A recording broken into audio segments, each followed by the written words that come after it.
Assalamualaikum warahmatullahi wabarakatuh.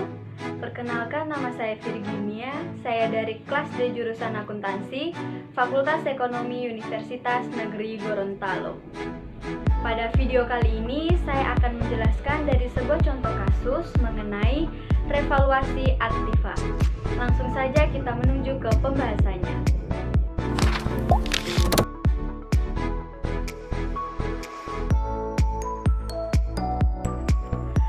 Akumulasi penyusutan dihitung dari 400 juta rupiah dikalikan dengan 12,5% tarif garis lurus kelompok 2 sama dengan 50 juta per tahun.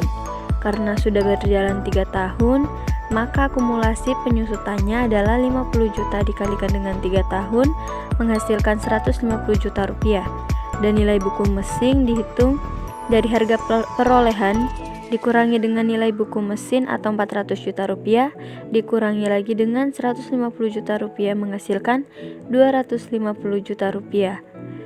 Selisih lebih revaluasi dihitung dari nilai revaluasi dikurangi lagi dengan nilai buku mesin atau 600 juta rupiah dikurangi dengan 250 juta rupiah menghasilkan 350 juta rupiah.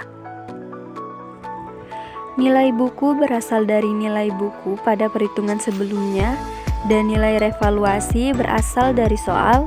Selisih revaluasi yaitu nilai revaluasi dikurangi dengan nilai buku atau 600 juta rupiah dikurangi dengan 250 juta rupiah menghasilkan 350 juta rupiah. Dan PPh final 10% didapatkan dari selisih revaluasi kali 10% sama dengan 35 juta rupiah.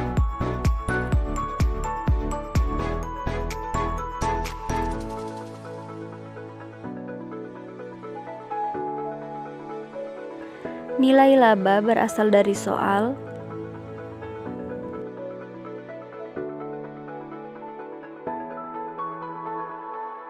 Penyusutan mesin didapatkan dari harga perolehan atau harga revaluasi dikalikan dengan tarif.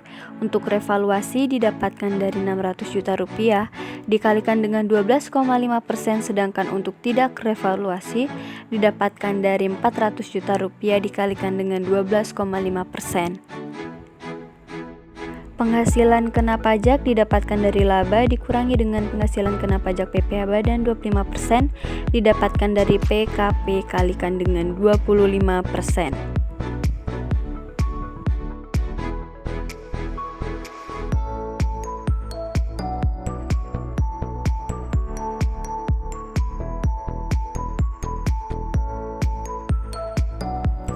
Apabila didapatkan beberapa pajak terutang untuk PPh badan dan PPh final, maka kita bandingkan untuk memilih apakah perusahaan melakukan revaluasi aset atau tidak.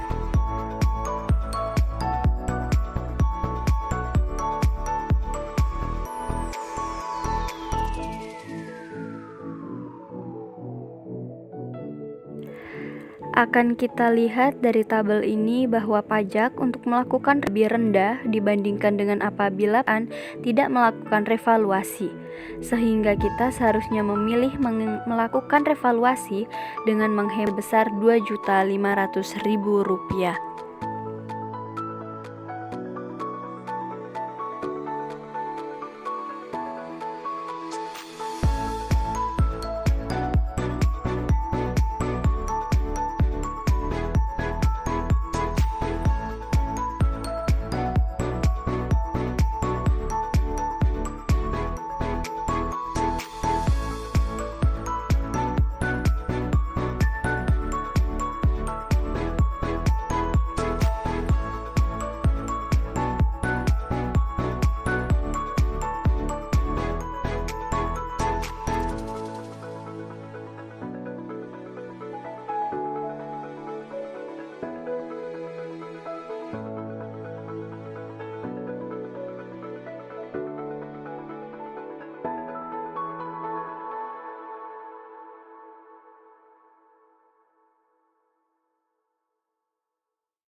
Dalam soal karena tahun 2020 adalah tahun kelima, maka di tahun 2021 tidak lagi laba bisa dikompensasikan. Apabila seperti itu, maka perusahaan akan merugi sebesar 300 juta karena sisa 300 juta itu tidak bisa dikompensasikan atau hangus.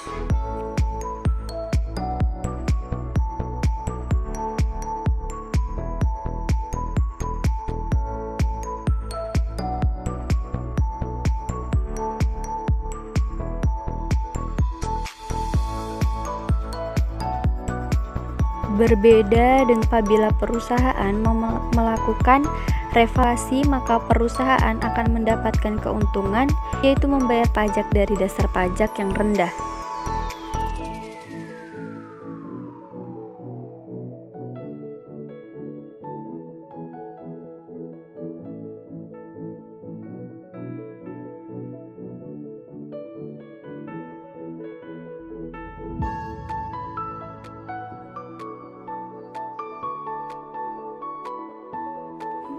Jika kita melakukan revaluasi aset ke keadaan rugi, maka perusahaan tidak perlu membayar PPh final. Ternyata untung setelah perusahaan melakukan revaluasi aset, maka perusahaan hanya perlu dikenakan Badan Pasal 25. Dan dari tabel ini dapat kita lihat bahwa perusahaan hanya perlu membayar PPh 5% dikalikan dengan 50 juta rupiah menghasilkan 12.500.000 rupiah. Ini lebih rendah daripada harus kehilangan 300 juta karena tidak bisa dikompensasikan lagi.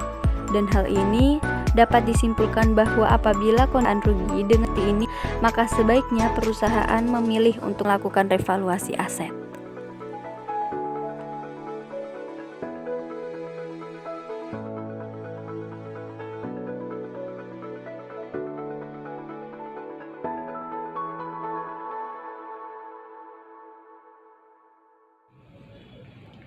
Itulah penjelasan dan gambaran penyelesaian mengenai revaluasi aktiva dari saya. Mungkin masih terdapat beberapa kekurangan mengenai segi penulisan ataupun cara penyelesaiannya. Mohon maaf apabila terdapat kekurangan. Wabillahi taufiq wal hidayah. Wassalamualaikum warahmatullahi wabarakatuh.